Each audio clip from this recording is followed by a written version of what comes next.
Olá, boa Boa noite. noite. Tudo bem? Tudo ótimo? Tá me escutando bem? Estou ouvindo bem, vendo bem. Eric, muito obrigado, viu? Gratidão de verdade mesmo. Acompanho seu trabalho e depois de fazer a dinâmica pré-live aí, conhecer um pouquinho mais de você, eu me sinto ainda mais prestigiado aí da sua presença aqui no Papo de Reto, viu? Ah, que isso, eu que agradeço. Também acompanho o seu trabalho. Estou bem feliz de estar aqui, de a gente bater um papo. Vamos lá, vamos lá. Maravilha. Conta um pouquinho do pessoal, para o pessoal, a sua história, a sua formação. Tá, vamos lá. Então, primeiro, boa noite para todo mundo aí que está chegando. Daqui a pouco começa a chegar mais gente. Então, meu nome é Eric Leite. Essencialmente, eu fui convidado por conta do meu trabalho com a Ayurveda, que é o que ocupa 99,99% do meu tempo, e eu adoro isso. E a Ayurveda, para quem não sabe, talvez se eu fosse fazer aí um pitching de elevador, né, eu diria que a Ayurveda é a medicina mais antiga que se tem registro na humanidade, né? Ela é um sistema médico que surgiu no que hoje a gente entende como Índia, Paquistão, Sri Lanka, aquela região. E hoje, na Índia, ela é tratada como um sistema médico paralelo ao sistema alopático, que depois da invasão inglesa foi instaurado na Índia também, né? As pessoas que estudam Ayurveda, geralmente, ou elas fazem faculdade de Ayurveda na Índia, para praticar como médico, ou fora da Índia fazem os cursos de formação de terapeuta. Eu fiz 1 milhão de cursos de formação, porque eu fui continuando estudando, ainda continuo estudando.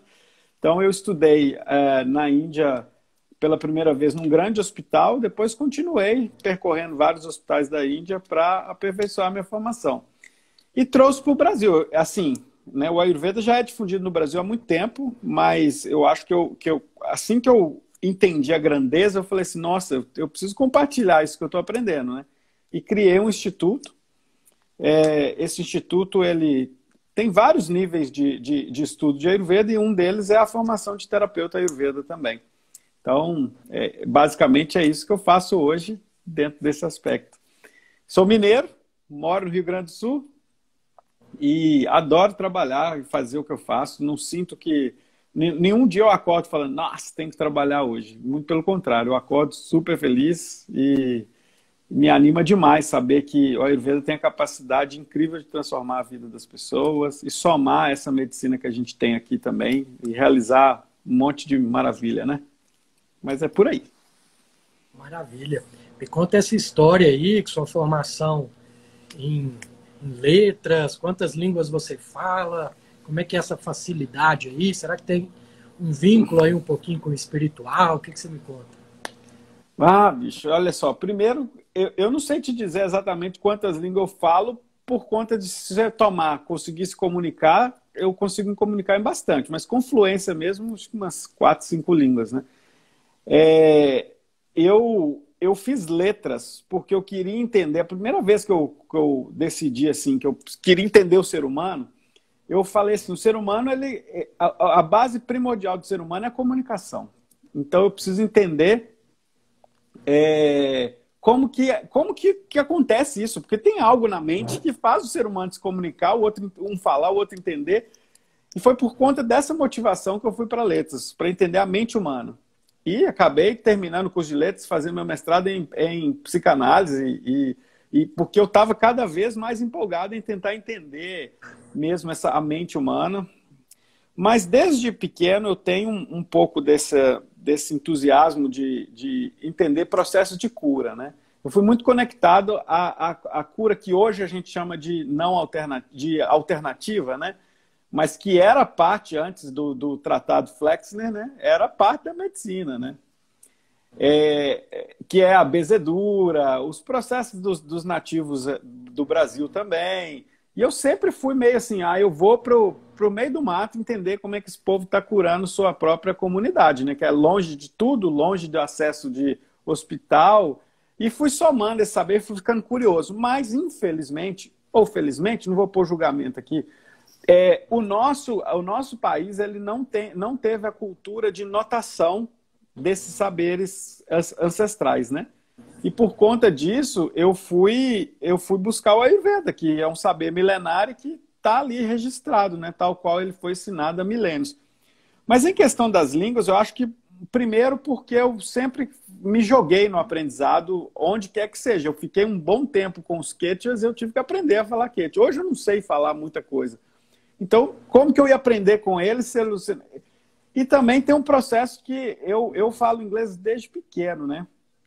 E uma coisa que eu lembro, e eu não sei, talvez para algumas pessoas é um pouco pesado isso, mas eu lembro, sim, de conversar com pessoas que só eu via. E algumas delas não falavam português.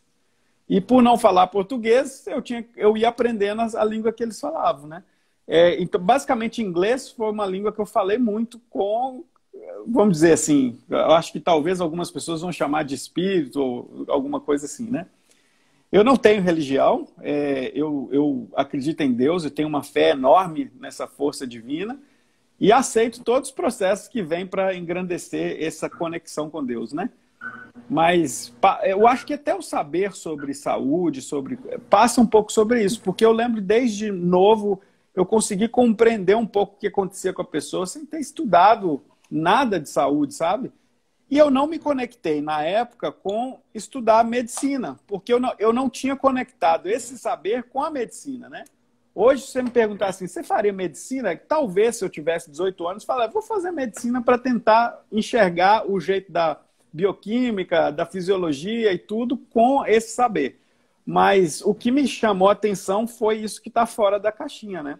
E no Ayurveda eu encontrei. Na Ayurveda está dentro da caixa. Isso tudo está lá dentro, né? Eu acho que um dia a gente chega nisso. Mas, basicamente, foi o processo iniciático assim, da minha vida em busca desse entendimento do ser humano e como que a gente pode potencializar a nossa existência, né? Maravilha. Não, vamos dizer, você tem a mediunidade, mas você não rotula.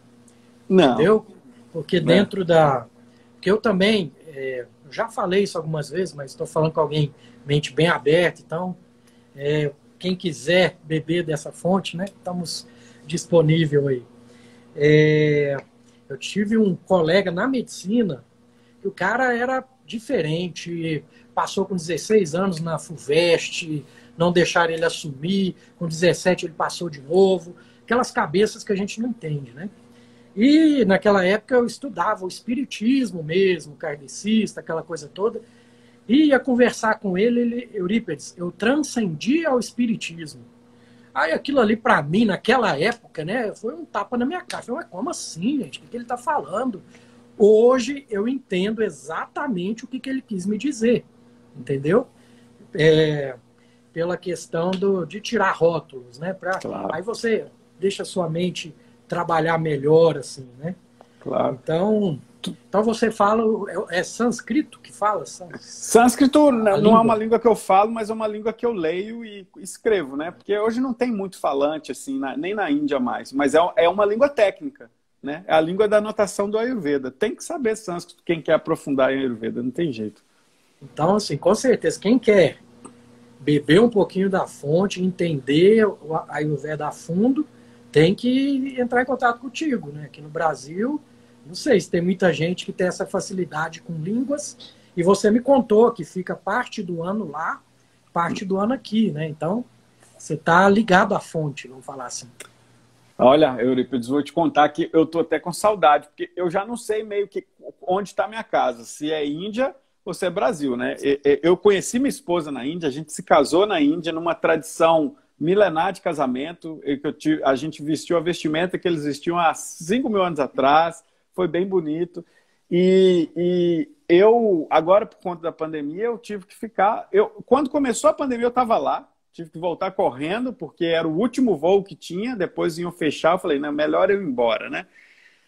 Achava que o Brasil, por um histórico de vacinação bom, assim que saísse a vacina, a gente ia conseguir vacinar todo mundo. Então eu fui meio assim, não imaginava que o Brasil ia ter esse tanto de morte, tudo, e aí eu voltei. Mas assim, já estou programando, assim que abrir a fronteira, eu vou para a Índia de novo, porque eu me sinto muito em casa lá, me sinto em casa com a comida, me sinto... Assim, ó, se eu fico um mês lá, eu consigo já entender o que as pessoas estão falando, né? Eu fico muito no sul da Índia e em 2 estados, Tamil Nadu e Kerala. E um estado fala Malayalam, o outro fala Tamil. E assim, depois de um mês eu consigo entender o que as pessoas estão falando. E o Hindi, que é falado pela Índia inteira, teve um caso muito, para mim foi muito icônico, assim, porque eu lembro que na formatura dos alunos que eu levei para a Índia, porque eu levo muita gente para estudar na Índia também, um dos alunos era indiano. E ele não falava muito bem inglês, então ele pediu para falar, e eu fazia a tradução, né? Do inglês para o português. E ele pediu para falar em Hindi. E aí o meu professor, que é o meu mestre lá, que me ensina muito, ia fazer a tradução. E na hora que ele terminou, eu fiz a tradução de tudo que ele falou. E eu olhei assim e falei, nossa, eu já estou conseguindo compreender, de conviver com ele ali um mês, sabe? Mas sabe que eu acho que isso tem uma coisa, já que tu tocou nesse assunto, a primeira vez que eu fiz um mapa astrológico na Índia, com o meu mestre também, eu estudei muita astrologia, na época ele não me conhecia, não sabia o que eu fazia, falou um monte de coisa da minha vida e falou assim, olha que interessante, eu acho que você vai vir, você não veio aqui para a Índia à toa, você está vindo para estudar Ayurveda em algum momento. E eu falei assim, não, eu já estudo Ayurveda. Ele falou, pois esse é seu destino, porque é a 4ª vida que você trabalha com isso. E disse para mim assim, inclusive você morou aqui, por isso que essa... E eu chego lá, eu começo a chorar, parece que eu estou indo para casa, sabe? É um negócio muito profundo. E aí, quando a gente pensa na medicina indiana, esse papo que a gente tem, que a gente às vezes pisa em ovos para falar, olha, eu entendo a sua religião e lá, mas isso aconteceu... Na Índia não existe isso. A base primeira de entender a existência humana é saber que nós somos seres espirituais e a medicina começa por aí. Isso que me encantou, sabe? Por aí. Eu não sei se você tem similaridade ou já estudou as 7 leis do universo, Caibalion. Sim. Tudo tá ali, né? Não foge daquilo ali, né? Exatamente. Então, você sabe que eu acho que... Porque, assim, a Índia, o Egito, a Índia, a civilização maia, a Inca, Azteca, eu acho que esse povo, eles tinham... E no Brasil também, mas a gente não tem esse registro, né? Eu acho que eles tinham um conhecimento tão grande sobre a espiritualidade e o que é corpo realmente, né? Porque assim, eu estou falando contigo aqui no iPhone, mas a alma dele é a carga dele. Sem a carga dele, nada funciona. Eles tinham um conhecimento tão grande sobre isso que hoje, quando a gente olha para trás, assim, fica quase incompreensível. A gente perdeu esse lastro. E a gente ainda tem a capacidade egóica de dizer que nós avançamos. Eu não sei realmente se é por aí, sabe? Mas, assim, isso é o que me encanta, Eurípides. É esse processo. Eu acho que a cura e a manutenção da saúde passa muito pelo entendimento de que nós temos uma alma e a gente precisa olhar para isso, sabe? Tirando religião de lado, isso toda religião deveria abraçar isso. Pronto. Então, vou aproveitar que estou falando com alguém cabeça aberta e falar o que eu tenho estudado a respeito disso, né? A questão de Atlântida, dessas coisas todas aí. Como é que povos criaram culturas tão similares, mas tão afastadas, e a origem está ali, né? Tem livros que explicam essa questão que realmente existiu, que aquilo ali afundou. Aí uma parte foi para o Egito, outra parte foi para a América Central, outra parte foi para a Índia. Não tem... vamos dizer, tentar explicar muito com a razão, a pessoa não consegue, né? Então a gente tem que abstrair um pouquinho. Tu sabe que a gente está muito direcionado a entender o aprendizado pelos 5 órgãos do sentido, né? Isso foi uma das coisas que a Ayurveda também me trouxe, assim, e o Yoga também, né? Se você toma o texto que a gente tem mais de referência do Yoga, que é o texto de Patanjali, Yoga Sutra, ele vai ensinando para a gente os processos de acalmar a mente até chegar no momento em que a gente esquece nervo simpático parasimpático, a gente esquece órgãos do sentido e a gente capta o mundo por um outro lugar, que é o Sushumna Nadi, né? E isso tem a ver com o que a gente chama de sexto sentido. E o Patanjali lá chama isso de super-humano. Só que ele escreve ali como isso é um processo que todo mundo pode chegar. E sobre essa civilização é uma coisa muito interessante. Uma das minhas grandes referências, Dr. Rajiv Raj, que logo o ano que vem o meu objetivo é trazer ele para o Brasil, pelo menos para ele dar umas palestras, ele lê Tamil clássico. Ninguém sabe qual língua é a mais antiga, o sânscrito ou o Tamil. Nem na Índia, eles não conseguiram chegar a uma conclusão.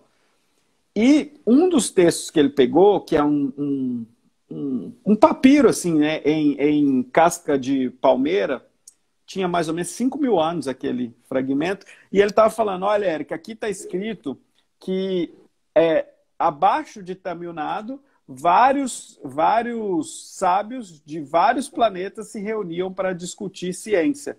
E é engraçado porque abaixo de Tamil Nadu não tem nada, tem mar. Entende?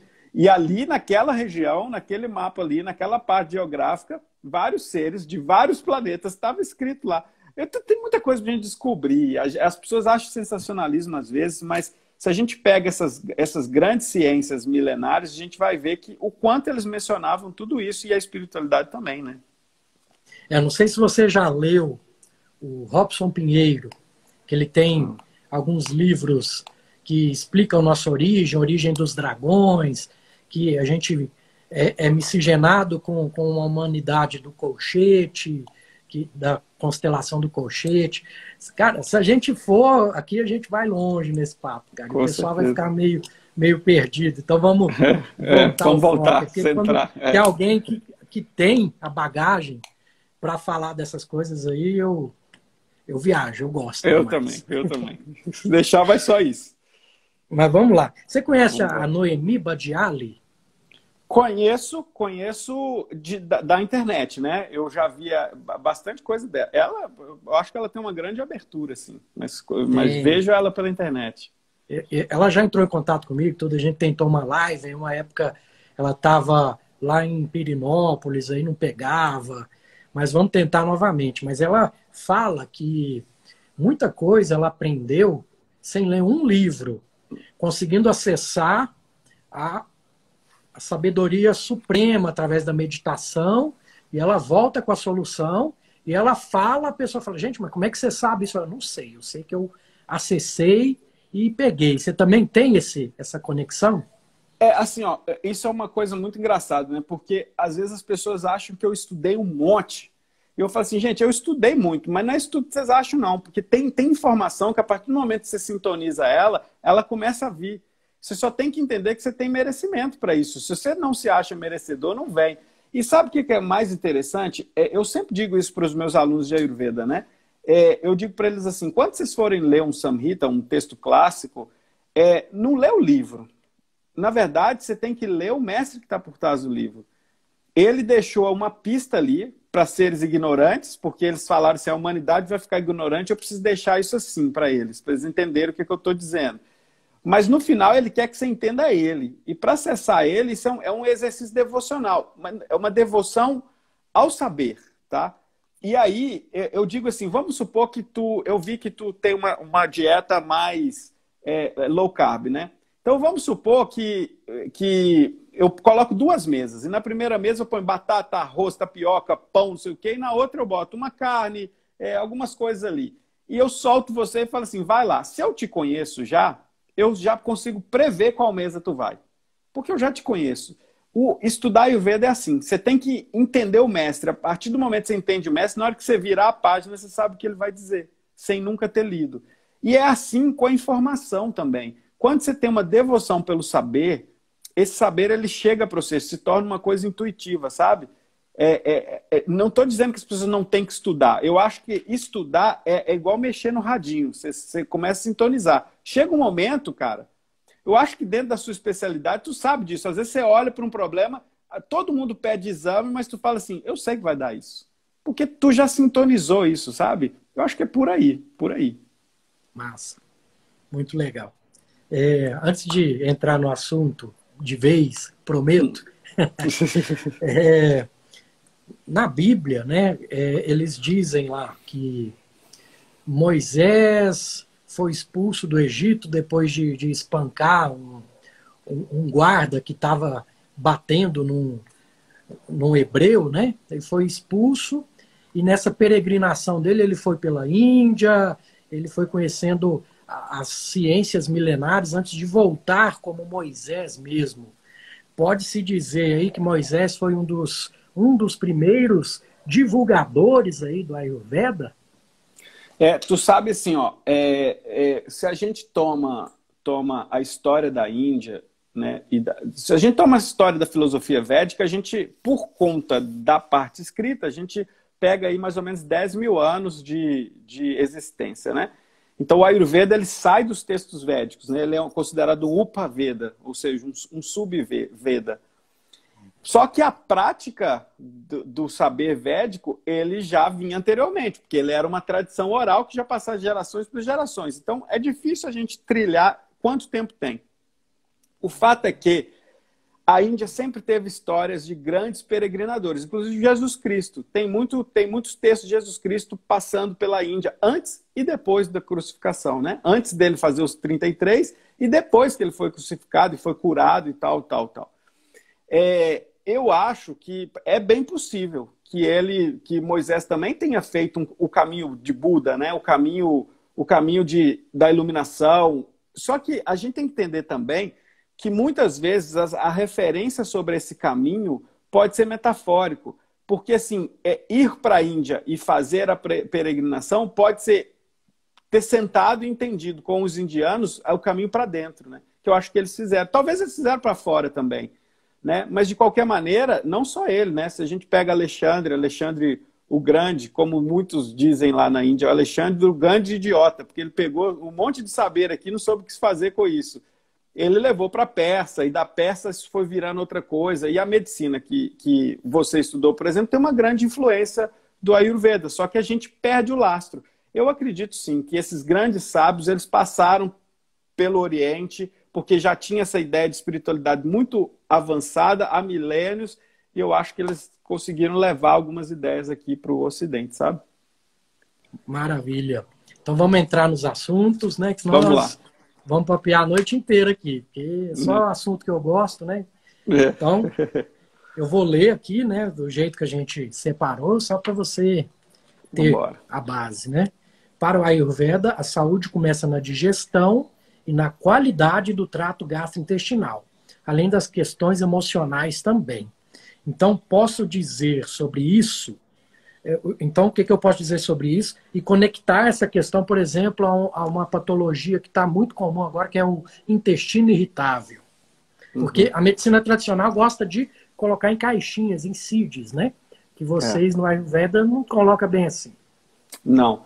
Na verdade, assim, ó, quando a gente toma o Ayurveda como uma medicina, porque ela também é uma filosofia e tudo, mas quando a gente toma como uma medicina, os grandes acharyas que escreveram os textos, eles dizem que qualquer doença, a não ser que ela te ataque externamente, né?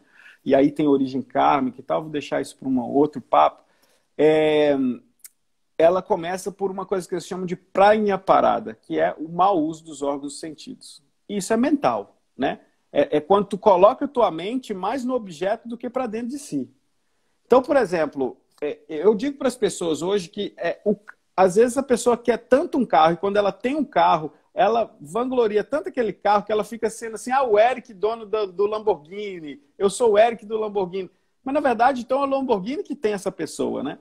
Quando a gente começa a ir muito para os objetos, assim, a gente perde a nossa essência, a gente perde a nossa capacidade de sintonizar o saber que a gente tem com o meio, né? E isso nos adoece. Ao mesmo tempo, quando eu perco essa conexão com o meio, com a natureza e tudo, eu começo a fazer escolhas que são ruins para mim. E como que eu sobrevivo hoje? Pelo oxigênio, né, respirando, e pelo alimento que eu como. Com algumas exceções de alguns seres aí que não comem, né? Mas para eu comer bem, eu preciso fazer boa escolha. A partir do momento que eu não faço boa escolha, esses alimentos vão causar dano em algum lugar. E o primeiro lugar que eles vão causar dano é no trato gastrointestinal, diminuindo a qualidade do fogo digestivo, né? E o Ayurveda dá muita importância para isso. O Ayurveda, ele diz assim, Kayohi Agni, ou seja, o corpo é o fogo. O que é o fogo, né? O fogo da transformação, que é o fogo digestivo mesmo. O que está lá fora tem que ser transformado aqui dentro. E aí, quando a gente começa a perceber que o fogo digestivo é o ponto central, porque para eu manter a minha vida enquanto Eric, eu preciso comer e eu preciso que aquilo seja bem digerido. Então, o Ayurveda, a primeira parte do Ayurveda é como cuidar desse fogo digestivo. A segunda parte é, esse fogo digestivo tem uma casa. Não adianta eu pegar o Eurípides e ele todo feliz e botar nele num dia, aqui no Rio Grande do Sul, no frio, na chuva, numa casa que tem goteira e as janelas estão quebradas. Você não vai ficar feliz, vai dar 5 minutos e já está triste, porque você está com frio, passando... Então, a casa do fogo digestivo é o trato gastrointestinal. E eles se interrelacionam de uma maneira que um conta, um dedura o outro. Eu acesso o fogo digestivo, eu consigo entender como está meu intestino. Eu estou falando com um especialista nisso, né? Eu acesso o intestino, eu sei como está meu fogo digestivo. E essa base, para a gente do Ayurveda, é muito importante porque a gente consegue visualizar como os doshas, talvez uma palavra que ninguém sabe aqui, mas como a nossa energia que nos define biopsicologicamente, como ela está se movimentando antes de gerar uma patologia. Porque eu já acessei a qualidade do intestino e do fogo digestivo, entendeu? E aí eu consigo impedir que a mesma ação que tu está fazendo continue a agravar teu problema e chegue para o teu sistema inteiro, corporal, para células e etc. Né? Então é muito importante a gente olhar para isso. E sobre o intestino irritável, é muito engraçado, porque assim, a gente precisa entender que o Ayurveda ele não tem uma visão bioquímica. Então, a gente vai interpretar as patologias de uma maneira mais energética, biofísica. Não é energia no sentido de, como eu falo, de milagre e de bruxaria, não. É energia no sentido da física mesmo, né? Então, o que está ocasionando aquele problema no intestino?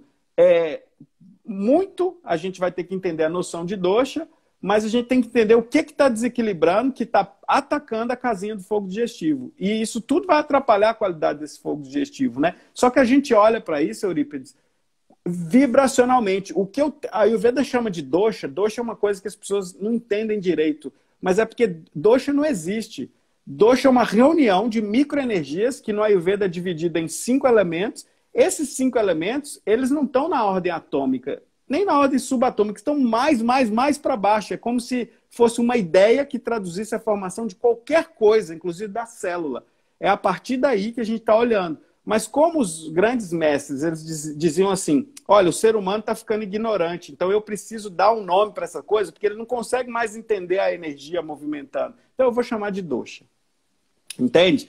E aí a gente analisa como esses doshas vibram no nosso corpo, já que eu falei que é energia, e como eles estão atacando a parede do nosso intestino e mudando a qualidade desse intestino. E aí, a partir daí, a gente consegue classificar algumas patologias, como a síndrome do intestino irritável. Só que a gente não vai medicar o intestino, a gente vai fazer com que a vibração se altere para que o intestino volte ao normal. O Ayurveda não vai atacar o patógeno, ele vai fazer com que o meio consiga ser insuficiente para aquela doença existir, entende? É sempre assim, é a vibração do corpo, né? Se você está escutando no violão um som ruim, você fica aquela coisa, pá, esse acorde está mal, né? O que você precisa fazer? Você precisa afinar o violão.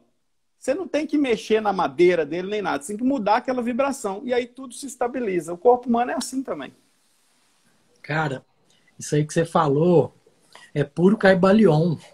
A ciência vai chegar lá ainda, né? Os 7 níveis de energia, estão pesquisando já a energia sutil, mas faz total sentido para mim. Então, aquilo que a gente conversou, que eu preciso fazer seu curso para ontem, tá na minha lista. Tá na minha lista.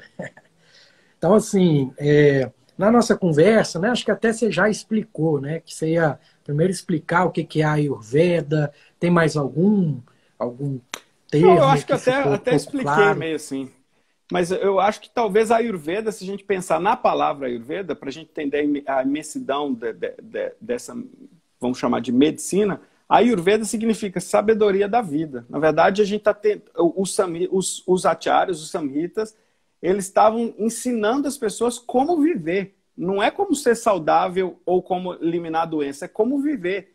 E assim, a noção de doença para o Ayurveda, fazendo um resumo muito bem exprimido aqui, me desculpa quem é do Ayurveda e está aqui, é a possibilidade de viver sem bloqueios, porque aí você acessa o seu poder espiritual, entendeu? Então, o não bloqueio é saúde. Agora, se você tem uma patologia, isso te bloqueia de focar no seu eu espiritual. Então, você tem que mexer nisso, entende? Isso é a noção que o Ayurveda traz de sukha, que todo mundo traduz como felicidade, e dukkha, que é doença. né? Que é tristeza. Mas, na verdade, felicidade e tristeza não é a melhor tradução de Sukha e Dukkha. Eu estou livre, sem bloqueios. Aí qualquer tipo de bloqueio. Pode ser um bloqueio na artéria, na veia, qualquer coisa, no intestino, desde um bloqueio na vida. Uma pessoa chata te enchendo o saco. Isso te tira do caminho espiritual. E Dukkha é quando você tem qualquer tipo de bloqueio que te tira desse caminho espiritual. Esse caminho espiritual, para o Ayurveda, chama Dharma. Então, o Ayurveda é dessa grandeza. É isso, eu acho. Maravilha, maravilha. Na preparação da live, né, foi surgindo assuntos, vai ficar parecendo meio solto, mas acho legal para ir para o podcast, para ficar bem documentado aí. A gente até não ia falar dessa forma, mas, por exemplo, você estudou línguas e estudou as culturas também sul-americanas aqui, as culturas indígenas que estão aqui há muito tempo.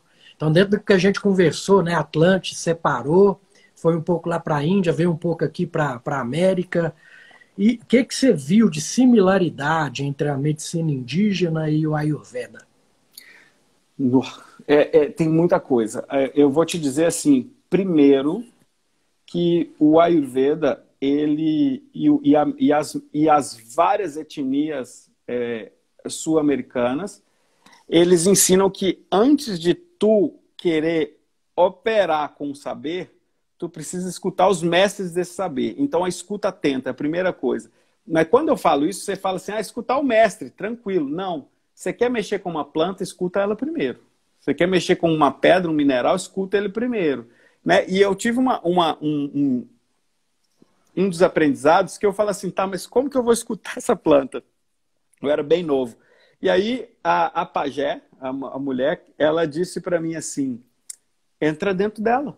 Com uma simplicidade, como entra dentro dela? E eu demorei muito tempo para conseguir entender o que ela estava querendo me dizer com entra dentro dela, que é um processo assim, você é desse tamanho, a planta é desse, mas a sua mente é desse. Ela consegue onde quiser. Entende? Isso tem muito no Ayurveda. O Ayurveda se sustenta por um tripé, que é a análise psicológica, a análise do corpo físico, mas também tem o Deva Vipassana, que é a análise da espiritualidade. E a nossa medicina é muito nisso. E uma das coisas que coincide muito entre o Ayurveda e vários saberes de várias etnias aqui da América Latina, e eu não sei te contar quantos eu conheço, assim, quantos eu conheço de pelo menos né? Eu sou um grande aprendiz, sem nada, mas vou buscando. É que, sabe, a devoção com o reino vegetal. Isso, para mim, me surpreendeu, assim. E como que é muito diferente a gente tomar a matéria fitoterapia, que a gente conhece na nossa medicina alopática, e a gente toma a matéria fitoterapia dentro desses saberes. Primeiro passa por uma ideia de fitoenergia, depois de fitoespiritualidade, depois da fitobioquímica. Entende? É muito diferente, é o caminho inverso. Nós estamos tentando sair de um caminho que é infinito, que é da química, para tentar chegar em algum lugar, e a gente vai chegar, como tu disse. Eles começam lá no espiritual para tentar entender depois a ação farmacológica do remédio. Mas é porque antes a gente tem que entender como que ele muda a nossa vibração. Isso, para mim, é uma coisa muito similar, sabe? A coisa que mais me chama a atenção. Top, top. Excelente. Então a gente escolheu alguns temas. Você me falou uma coisa interessantíssima, que eu já estou na medicina integrativa, mas sou um bebê, né? Sou um embrião ainda. Uma das minhas mestres é a doutora Clarissa Oliveira, de Uberlândia, e ela fala um pouco dessa questão da ênfase na análise do pulso. E você falou que você faz.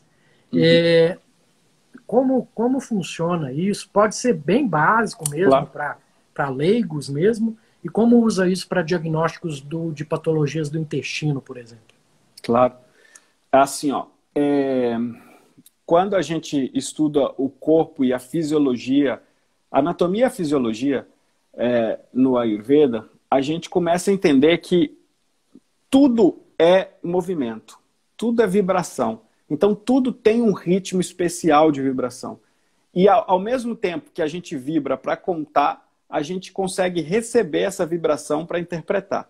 Então, o Ayurveda ele usa 3 dedos. Nesses 3 dedos tem uma infinitude de significados e de pontos que a gente observa muito sutilmente quando a gente coloca no nadi. Quando a gente fala pulso, mas na verdade é na pulsação aqui radial, né? A gente pega aqui e aí a gente vai interpretando forma, intensidade, volume, temperatura. E aí a gente tem 7 níveis de análise para entender, usando os 2 pulsos. Você pode medir em qualquer pulso, mas o radial é o mais fácil. Então, quando a gente toma os 2 pulsos, a gente consegue ir, a partir desses níveis, entendendo lá no princípio subatômico, nos doshas, por exemplo, qual é a minha constituição fisiológica, a partir da ideia de doshas, como que está meu desequilíbrio. A partir do momento que eu acho esses 2, eu falo assim, opa, mas se eu estou com desequilíbrio assim, deixa eu ir no nível dos órgãos. E aí tu consegue analisar no nível dos órgãos. Em qual órgão eu vou? Vamos lá, você falou do intestino. Opa, agora eu estou aqui no intestino. Mas deixa eu ver qual das 3 vibrações, Vata, Pitta, Kapha, estão vibrando aqui. Aí você descobre que é um Pitta, por exemplo, que tem a ver com inflamação, com fogo, não sei o quê. Aí você fala assim, então está vibrando muito. Essa pessoa está com Pitta exagerado no intestino, provavelmente está dando alguma inflamação, eu preciso dar uma olhada nisso. Aí você pede o exame.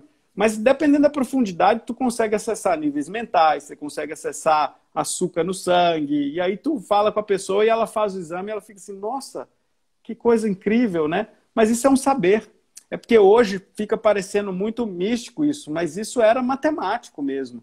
É óbvio que quando a pessoa tem uma mediunidade ou alguma coisa assim, isso ajuda demais o acesso, né? Mas é técnica, sabe? Quanto mais tu pratica, mais tu consegue desenvolver. Ótimo. O pessoal da fisioterapia aqui no Brasil, porque lá fora é uma especialidade médica, né? Uhum. Como o CFM poda muito a gente, quem abraçou a osteopatia foram os fisioterapeutas. E eles diagnosticam e tratam algumas desautonomias do nervo vago através da medida do pulso e de tentar alterar esse pulso, né? Através de ondas eletromagnéticas, tem uma série de fatores aí, né? Então, a não medicina está caminhando para isso. Tá? E não só isso, se você tomar, por exemplo, olha que coisa louca, né? A única pessoa que faz isso na Itália inteira é brasileira, tá? Se você pega a microfisioterapia, por exemplo, você já aprofunda um processo que você consegue narrar a história da pessoa a partir daquela dor ou daquela fratura que ela tem. Então, por exemplo, eu lembro do meu irmão ficar encantado com isso. Meu irmão trabalha com marketing, mora em Portugal, e ele torceu o pé. E aí um microfisioterapeuta lá em Portugal, brasileiro, botou a mão em certos pontos ali no tornozelo dele e contou a trajetória de todas as vezes que ele tinha ferido o tornozelo. E quais os motivos emocionais que levaram ele àquele tipo de machucado que ele teve naquele momento em Portugal. E aí ele chegou para mim falando assim, nossa, Eric, é uma coisa muito doida, né? O cara parece um bruxo. Eu falei assim, não, cara, isso é medicina. É porque durante muito tempo a medicina foi proibida de fazer isso. Agora nós estamos voltando com isso. Isso tem que ser normal, entendeu? Tem que ser matéria médica de universidade. As pessoas têm que olhar para isso. Maravilha, maravilha. Antes tarde do que nunca, né? Eu, com 15 anos de formado, agora me maravilhando com essas coisas. Graças a Deus.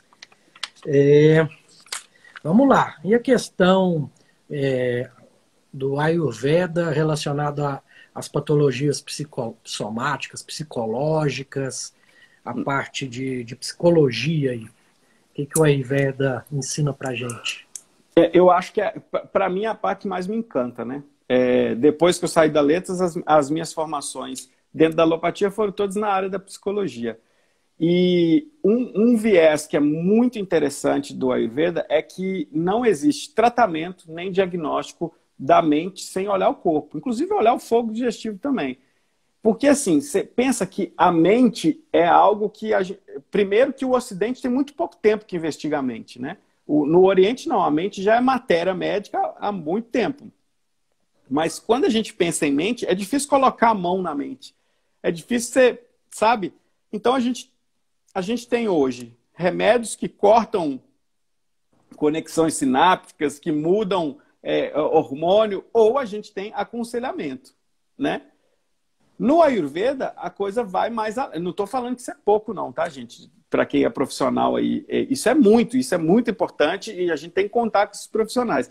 Mas o Ayurveda traz uma parte assim que é, tá, mas o teu corpo é uma extensão da tua mente.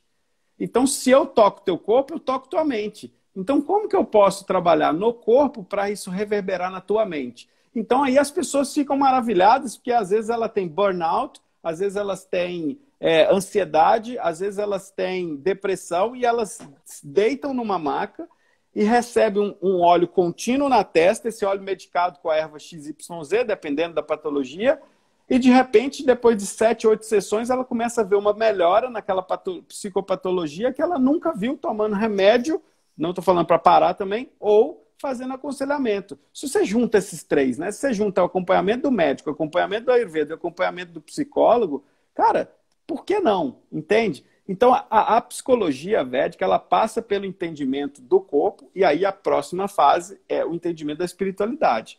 Né? A gente precisa perceber que nós somos seres que não estão aqui só para viver desse corpo.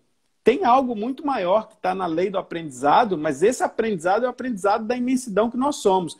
Se a gente começa a entender na prática, não adianta eu falar, eu também estou nesse processo de querer aprender, né? Mas se a gente souber entender que nós somos um grão de areia na praia e que esse grão de areia, apesar dele ser insignificante frente a toda a areia da praia, cada grão de areia é um universo em si. Quando a gente começa a compreender isso pelos caminhos da espiritualidade, da nossa existência enquanto corpo, do tempo, porque o corpo é o aprisionamento da alma no tempo e espaço, a gente precisa entender isso, e nós somos maior que tempo e espaço. Então a psicologia védica, ela traz todo esse aparato da gente entender a nossa dinâmica macro e micro, e no micro, como que eu consigo botar a mão no pensamento? Pelo corpo. Então vamos pelo corpo. O corpo vai ditar como a mente vai se reorganizar. Isso para mim foi lindo. Quando eu percebi isso, eu falei, nossa, quanta coisa potente que a gente tem para ajudar muita gente com psicopatologia, né? Por aí. Maravilha, maravilha. Eu vou aproveitar o mestre, né, e pegar mais algumas informações que não estavam no roteiro, mas temos tempo. Algum paralelo, alguma relação entre o Ayurveda e a medicina chinesa? São completamente opostas? Tem alguma linha de raciocínio parecida? O que você me fala disso? Elas são extremamente parecidas em muitas coisas, né? Se a gente tomar a medicina chinesa na ideia dos meridianos, por exemplo, né, vamos, para quem não sabe, dos canais energéticos, vamos chamar assim, só para traduzir, tá, gente? Quem está na medicina chinesa aí. O Ayurveda, ele tem a teoria dos marmas, que são os pontos nevrálgicos ali do corpo, que muita coisa se acumula ali, muita informação, muita energia, às vezes muita estrutura física também. E quando a gente toma os marmas, a gente percebe que eles estão localizados mais ou menos onde os meridianos passam mesmo, né? Lá atrás, no Mahabharata Bhagavad Gita, a gente descobre que Krishna morreu com uma flechada no calcanhar, né? Mas, na verdade, você fala, como que uma flechada no calcanhar mata Krishna? Isso é um saber muito grande, porque naquele momento, a energia vital, um ponto de energia vital estava passando num ponto marma no calcanhar de Krishna. E aí, na hora que ele toma a flechada naquele exato ponto, ele morre, né? A mitologia ajuda a gente muito a entender esse processo. A gente tem que entender que a gente tem certos pontos vitais. E o Ayurveda, ele tem um histórico também de trabalhar com acupuntura com filete de bambu, que, trilhando os registros, é mais antigo do que a China. E se a gente toma as histórias das batalhas na Índia, onde os guerreiros, que eram os grandes sabedores desses pontos marmas e dessa técnica de punturação e queima também, que a gente chama de Agni Karma, quando eles começaram a refugiar, muitos foram para a China. E hoje é inegável a influência do Kalaripayato, essa arte marcial, que tinha um saber medicinal, né? Sushruta foi o primeiro cirurgião e ele trabalhava na guerra, né? A influência deles na China, na medicina chinesa. E ali fez com que a China, já com muito saber da medicina, pudesse aperfeiçoar tendo esse saber vindo da Índia. Inclusive, até mesmo o Kalaripayato, enquanto arte marcial, influenciou o surgimento de algumas artes marciais que hoje a gente... Porque o Kung Fu são várias artes marciais diferentes, né? O Wushu, por exemplo, que foi do mestre do Bruce Lee, foi altamente influenciado pelo Kalaripayattu, que é uma luta da Índia, que também, que se tem registro, é a arte marcial mais antiga do mundo, que se tem registro, tá, gente? Então, assim, a Índia e a China trocam muita figurinha, também muitas guerras também, mas trocam muita figurinha, assim, sabe? Eu acredito que esse saber dos elementos primordiais, por exemplo, apesar da China nomear diferente, também é algo que coincide muito e que traz para a gente, que trabalha com essa medicina sutil, a ideia de que eles estavam falando o tempo todo de estruturas muito menores do que o átomo. Tanto a medicina chinesa quanto a medicina indiana, que para a gente é difícil, porque a gente não tem aparato linguístico e científico para poder nomear isso, sabe? Então a gente vai tentando explicar de uma maneira imagética como que as coisas estão funcionando. Um dia que tiver um mega microscópio, talvez a gente consiga chegar lá. Mas sim, compartilham muito saberes, sim. Maravilha. Eu queria falar um tema um pouco polêmico, tá? Mas assim,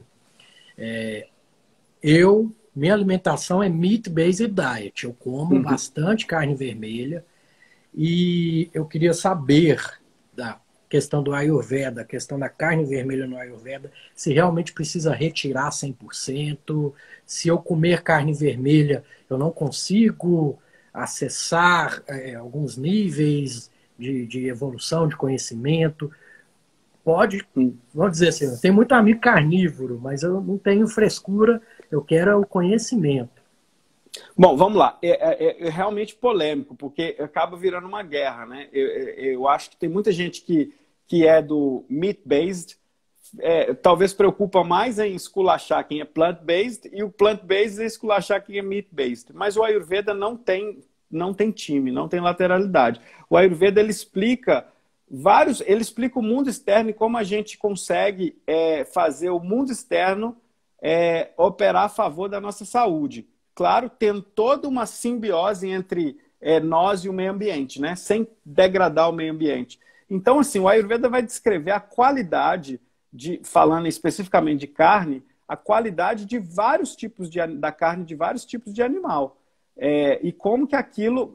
Entendendo a qualidade, a gente sabe como age o nosso corpo. Mas aí, para eu falar assim, se carne faz bem ou mal para você, eu teria que falar assim, doutor Eurípides, me conta a tua história, me deixa ver tua fisiologia, me deixa ver quais os processos patológicos que geralmente tu passa, mesmo que sejam pequenos, e eu vou te falar qual é o tipo de carne que pode te fazer mal. Porque o terapeuta Ayurveda ele tem que entender as qualidades de vários tipos de carne. A única que ele não vai entender se ele buscar, ele pode entender por associação, se ele buscar nos clássicos é a carne de gado, porque na Índia sempre foi sagrado. Então, isso ele não descrevia como alimento humano.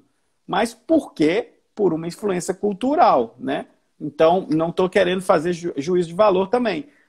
Aí, talvez alguém pode dizer assim, em algum momento, sair do Ayurveda e dizer assim, mas quando a gente vê os Hare Krishnas ou os tântricos, eles não comem carne porque eles falam que isso atrapalha o progresso espiritual. Bom, eles dizem isso, mas se a gente pegar várias formas de Tantra não tem a ver com sexo. Tantra é a prática da espiritualidade, só para deixar claro para as pessoas. Tem vários praticantes de Tantra na história da Índia que não só comiam carne, como comiam carne humana. Então não tem muito isso. Eu acho que é um julgamento que a gente faz baseado nas nossas concepções políticas e culturais, né? Mas se a gente começar a perceber que o grande diálogo é em o que está me fazendo ficar saudável e como eu estou fazendo o uso disso que está sendo me ofertado, eu acho que a gente muda esse jogo. Então o Ayurveda nunca vai advogar sobre plant-based e meat-based. Ele vai te dizer assim, quando e como. Entende? E para quem? Esse que é o grande ponto. Então é possível. Eu sou plant-based. Eu não como carne nenhuma, né? Eu não como nada de origem animal. Mas eu tenho pacientes que eu indico carne. Quando eu sei que eles comem carne, eu indico. Porque eu sei que a carne vai fazer muito bem para eles, entende? E não estou dizendo que carne faz mal para mim. Foi uma decisão que eu tomei de vida para mim, entende? Mas às vezes, por exemplo, às vezes eu passo por alguns processos que eu faço, se eu tivesse comendo carne, eu tinha melhorado isso aqui. Do mesmo jeito que eu posso dizer assim, se aquela pessoa não tivesse no low carb, ela estava melhor. Isso depende, é pessoa por pessoa. A gente tem que entender a pessoa, né? Mas aí, para despolemizar isso, porque esse debate não leva ninguém a nada, porque senão a gente não consegue discutir e pesquisar o outro lado que a gente não pratica. Então, fica tranquilo que sua espiritualidade está intacta até mesmo para os indianos. Pode ficar tranquilo. Maravilha. Bom, bom. Acho que ficou bem claro para todo mundo. Foi muito boa essa explicação. Eric, vou aproveitar todo o seu conhecimento, né? E eu tenho um público grande relacionado a problemas gastrointestinais, né? 5 dicas básicas que alguém pode começar a fazer hoje para melhorar a saúde intestinal. Bom, a partir do Ayurveda, talvez algumas coisas vão ser polêmicas aqui, tá? Mas eu vou falar. A primeira delas é tomando como o melhor, tá? Não quer dizer que não se pode fazer o contrário. Primeira coisa é tentar comer o máximo cozido e o mínimo de cru. A segunda coisa é evitar coisas geladas, inclusive os líquidos. O Ayurveda ele descreve como a água gelada funciona e como ela altera o nosso sistema e quais as propriedades dela. Ele mostra a água quente, a água fervida e reduzida, a água morna, e todas têm características diferentes. Então, evitar beber gelado e comer gelado, né? É óbvio que em algum momento ou outro vocês vão tomar um açaí, um sorvete, mas isso não pode ser hábito, né? Saindo um pouco do aspecto da recomendação dos textos clássicos, mas trazendo para uma realidade hoje, porque eles nunca pensariam que a gente estaria hoje nesse processo cheio de agrotóxico e tudo, né? Mas eu acho que hoje estaria nos livros clássicos da Ayurveda, se fosse escrito hoje, é a gente buscar uma alimentação não só orgânica, como agroecológica, né? Que a gente saiba a produção, que a gente entenda que o cara criou e que não tem exploração, inclusive, do humano que está criando ali, e do orgânico, que a gente sabe que a gente está comendo muita porcaria junto com a comida, às vezes nem a comida em si. O quarto é uma coisa que muitos médicos já falam, eu acho que tu fala para muita gente, é descascar mais do que abrir pacote, né? Isso é muito importante. E eu digo para as pessoas que micro-ondas e congelador foi feito para a indústria te induzir a ter mais tempo para fazer dinheiro para eles. Então, quanto mais tu conseguir comer comida fresca que você preparou, isso é uma prática minha, tá? Todo dia eu faço comida. Todo dia. Se um dia eu não faço comida, eu vou no restaurante que eu sei como é a cozinha. Então, toda vez que tu puder escolher comer uma comida do dia, é melhor. Porque o congelador e o micro-ondas foi uma mentira que fizeram contigo. Falaram que é para tu ganhar tempo. Não, não é para tu ganhar tempo. É para tu dar teu tempo para alguém que está fazendo milhões e bilhões. Então, quando a gente percebe isso, comer bem, Eurípides, e ser saudável, e ter um intestino saudável, não é só uma questão médica, mas é uma questão política. Então, que a gente saiba ser político nesse aspecto. E aí a gente vai respeitar o meio ambiente. De sexto, é ter uma vida em simbiose com o mundo externo, né? Com os seres todos aí, sabendo respeitar tudo. Acho que essas são as dicas que eu tenho para trazer. Ficou maravilhoso esse fechamento aí e mostra que eu não estou muito longe do caminho aí que eu estou buscando, né? Vamos dizer assim. Eric, eu sempre peço para os meus convidados livros que mudaram sua vida. Pode ser da área, fora da área, pode ser livro de outra língua. O espaço é seu. Claro.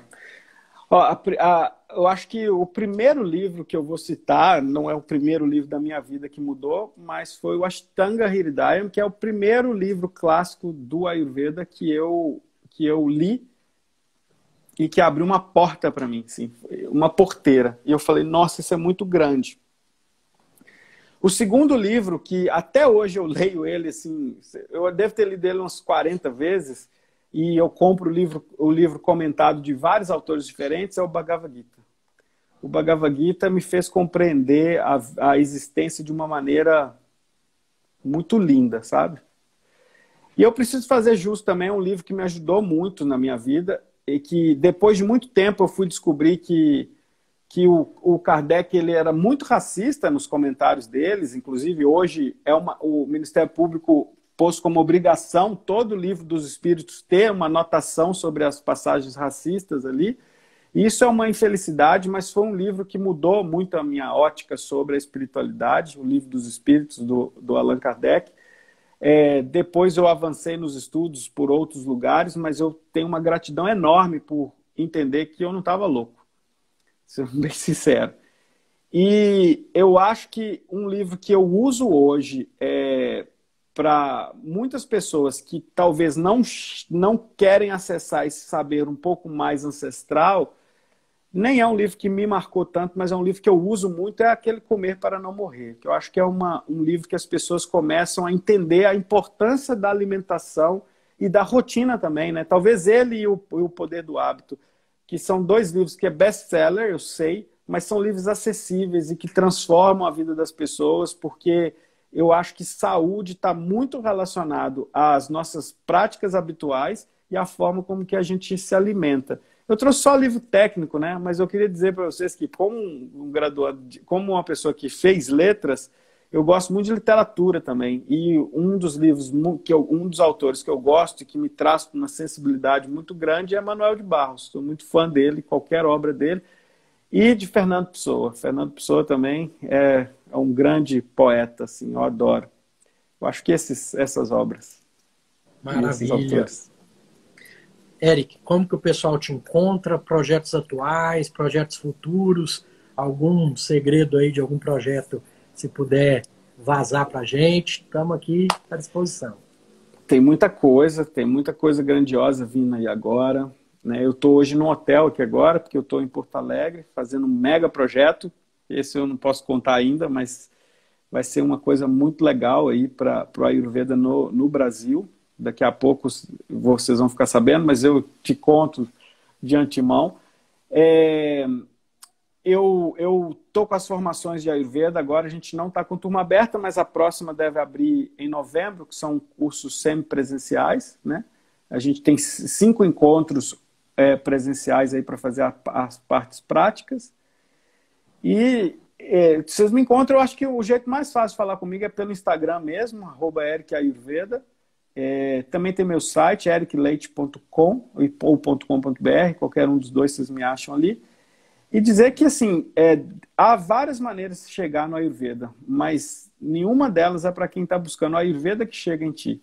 Se você chegou nessa live do nada e começou a escutar sobre a Ayurveda, é porque ele chegou. Então, se você quiser saber mais, me manda mensagem, porque tem várias maneiras de tu aprender um pouquinho sobre a imensidão que é a tua vida e existem respostas que tu ainda não encontrou. Então, não desanime, porque tu é um universo dentro de vários universos e tu merece viver feliz. E a gente tem conhecimento no nosso planeta para te ajudar a fazer isso. E o Ayurveda é isso. O Ayurveda fez isso comigo. Eu sou um grande aprendiz de Ayurveda. Sempre me coloco nesse lugar. Aprendo com todo mundo. Aprendo contigo. Vejo lá o teu Instagram. E eu acho que é a gente unir para espalhar esse saber cada vez mais espiritual, medicinal, né? Das tradições diversas no nosso planeta. Por aí. Maravilha. Foi muito bom, viu, Eric? Eu fiquei muito feliz mesmo. Trouxe coisas diferentes, porém que concatenam com o que eu já estou pregando, então isso me deixa muito feliz. Falar de algumas polêmicas também, para deixar de lado essa besteira, né, de escolher time, escolher lado. O time tem que ser sua saúde, não tem que vestir uma bandeira, porque até não precisa ir nem no Ayurveda, vamos na questão dos seus polimorfismos genéticos. Às vezes você tem algum polimorfismo que, se você for vegano, você vai adoecer. Ou então, se você for carnívoro, você vai adoecer também. Então, mas você já pôs uma bandeira, eu sou carnívoro. E agora, cara pálida, o que você vai fazer? Né? Então, se despir de rótulos e tocar a vida. É isso aí. Você falou numa coisa, eu sou vegano, né? Mas o Gui é insubstituível no tratamento do Ayurveda. Tem coisas que só o Gui faz. Isso é uma conversa para um outro momento. E quando eu preciso, eu uso o Gui. Eu não vou deixar de cuidar da minha saúde por conta de bandeira, né? Mas eu acho importante a gente respeitar os processos, respeitar os seres, respeitar, e ter, inclusive, o momento de cada um. E isso é que é mais importante. Eu queria te agradecer demais por esse papo. Eu espero que pós-pandemia a gente possa se encontrar em algum momento. E vamos lá, estamos juntos aí nesse processo de aprendizado. Não tenha dúvida, eu vou fazer seu curso, já está na minha lista aqui. É super bem-vindo. Gratidão sempre. Muito obrigado. E Nos carpe vemos. diem. Para você também. Namastê. Fica Tchau. com Deus. Tchau, tchau. Amém. Tchau.